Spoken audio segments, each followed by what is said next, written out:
You can just see the extensive damage throughout this town, throughout Orick. Took a direct hit yesterday. Just everything, just a mangled mess. You can see trees, crates, tables, just tires, just items coming out of nowhere and just jumbled up together. Take a look. You can see a lot of residents making their way back here this morning as well, trying to salvage what they can. You can see a bike tossed over here. As we were driving in, we saw a trampoline just mangled on top of a bush.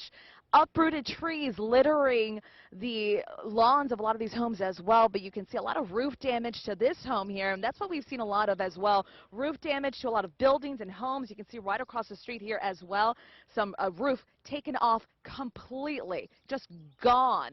Now, we haven't seen any homes that have been leveled, just a lot of that, a lot of debris scattered everywhere, roofs that are just gone right now. But as I said, a lot of residents trying to come back and trying to salvage what they can, and they're thankful. We've spoken to a lot of them, and they're thankful that everyone is okay. No injuries have been reported, just a lot of items that they say can be replaced. Now, about 800 residents reside here in the town of Orick. We spoke to the Red Cross. They've set up a shelter in the Richmond area, and they say they haven't had anybody stay there overnight, but they are available to help throughout the day today. We're just trying to do what we can for the people that are there. So, but we're doing good. No electricity. We're kind of in the dark, but that's okay.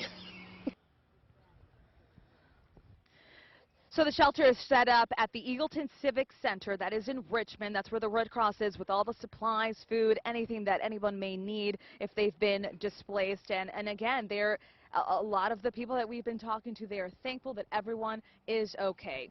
Reporting from Orick, Stephanie Ramos, KMBC 9 News.